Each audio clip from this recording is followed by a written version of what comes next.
On June 23, 2026, Wendy's stock closed at $6.26, a 12-year low. A company that has been selling hamburgers since 1969 was now worth less on the stock market than at almost any point in the last decade. Then something strange happened. The next morning, a post appeared on Reddit's WallStreetBets forum.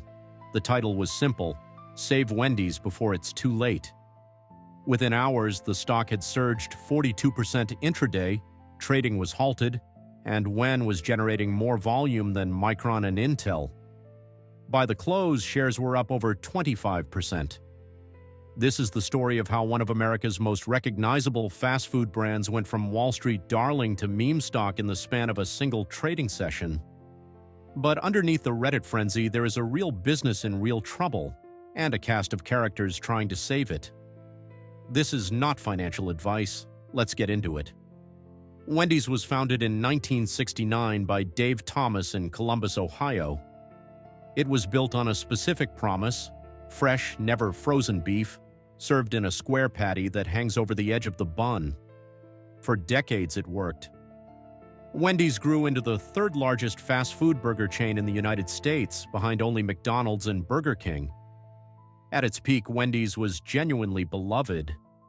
The brand had real identity: the Frosty, the Baconator, the spicy chicken sandwich that inspired 1,000 arguments. It was the chain that felt slightly more grown-up than its competitors, which allowed it to charge slightly more and maintain slightly better margins. Then the 2020s happened. Consumer spending shifted, inflation hit. Traffic across the entire fast food category began declining as Americans looked at a $12 combo meal and started cooking at home. Wendy's did not have the scale of McDonald's to absorb the pressure.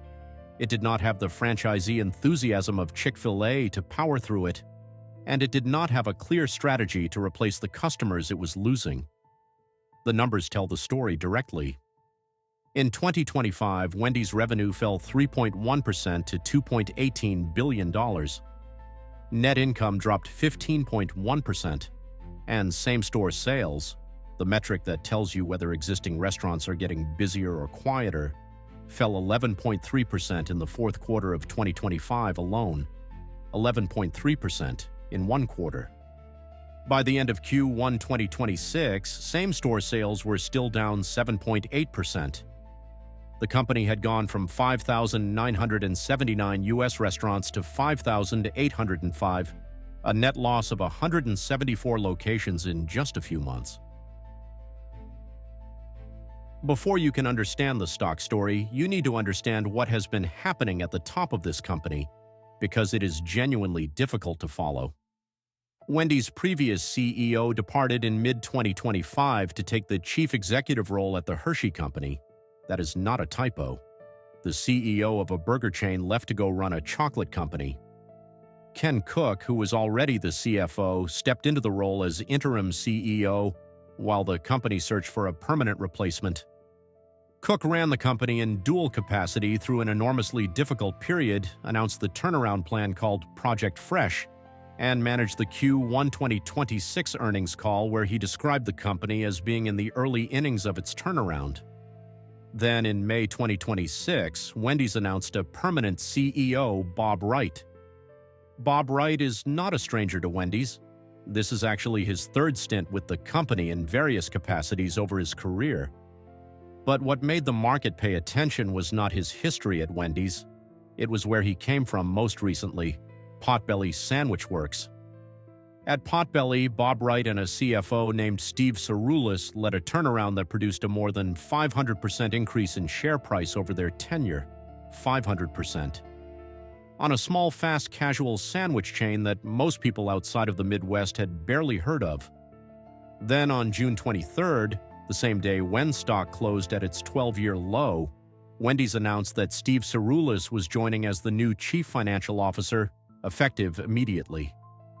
The same CFO who partnered with the same CEO to produce a 500% return was now at Wendy's together again, the Potbelly duo, reunited, at a company with a 29% short float and a stock that had just hit a 12-year low. WallStreetBets noticed. Here is something you need to understand about WallStreetBets to appreciate what happened next. For years, the community has used a specific phrase as its ultimate insult. When someone loses all their money on a bad options trade, the classic response is, "You'll end up working at Wendy's." Wendy's is the punchline, the fallback, the minimum wage safety net for the retail investor who got it catastrophically wrong. That cultural familiarity made the stock a uniquely resonant target when the setup materialized, and the setup was real. Short interest was sitting at approximately 29% of the float. Nelson Peltz's Trian Fund Management, which owns approximately 16% of Wendy's outstanding shares, had filed an amended regulatory disclosure stating it was exploring potential transactions, including ones that could result in Peltz acquiring control of the company, a going private buyout. That filing had been sitting there since February 2026. Board members Bradley Peltz, Nelson's son, and Peter May, a 10% owner, had both purchased shares in the open market in April at $7.14. Insiders buying near the lows. The save.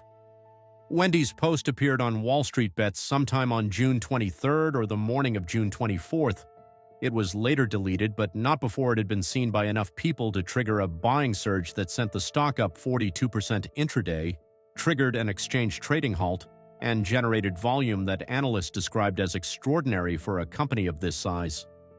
Wendy's closed the day up over 25%, its biggest single-session gain since the pandemic crash of March 2020, in one day, on a burger chain. Because Reddit remembered its own inside joke, now the important part. This is not financial advice. I am not a licensed financial advisor. Everything I am about to cover is for informational purposes only, and you should do your own research before making any financial decisions. With that said, here is how both sides of this trade are thinking about it. The bull case starts with the management team. Wright and Cirulis have a documented track record together. Potbelly was a smaller, simpler company, but the mechanics of a value-driven fast food turnaround are not entirely different from what they executed there. New menu investment, operational discipline, franchisee relationship repair, and a focus on value messaging. Wendy's has already launched the Biggie platform, upgraded its premium burgers, and added new chicken sandwiches. The international business grew 6% in Q1 2026, and a new China franchise agreement targets up to 1,000 new restaurants over the next 10 years. Then there is Nelson Peltz. Trian filed paperwork indicating it was talking to financing sources about a potential buyout. Bradley Peltz and Peter May bought shares in April at prices close to where the stock was trading when WSB found it. If a going private offer materializes at any premium above the current price, shareholders who bought at recent lows would benefit directly. That binary event risk is genuinely part of the thesis. The stock's dividend yield is currently sitting near 9%. The forward price-to-earnings ratio is approximately 11 times projected 2026 earnings. By traditional value metrics, the stock looks inexpensive if you believe the turnaround works. The bear case is equally serious. Same-store sales were down 7.8% as recently as Q1 2026, and the company itself called that quarter the early innings of the turnaround, which means innings 2 through 9 are still ahead. The franchisee economics remain under pressure. If franchisees are not making money, they do not reinvest in remodels, the customer experience deteriorates, and traffic falls further in a self-reinforcing cycle. The Potbelly comparison also has real limits. Potbelly had approximately 600 locations during its turnaround. Wendy's has nearly 10 times that number across a franchise system with far more complex contractual and operational dynamics. What worked at a Midwest sandwich chain may not translate directly to a global fast food franchisor under serious financial strain.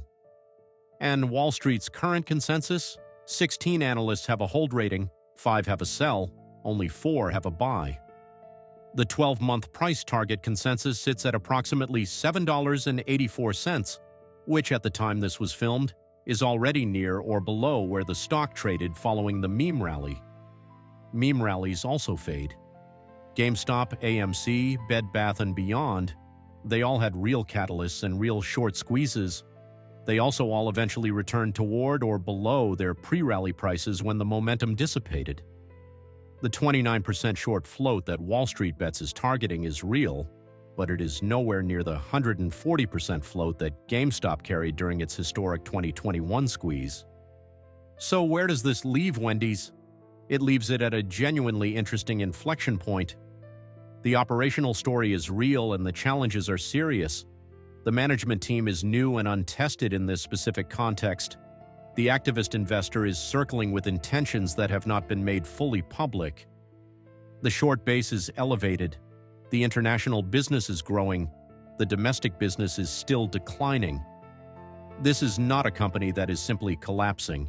It is a company in the middle of a turnaround attempt, with legitimate catalysts on one side and legitimate risks on the other, and Reddit decided to pay attention at exactly the moment those catalysts became visible.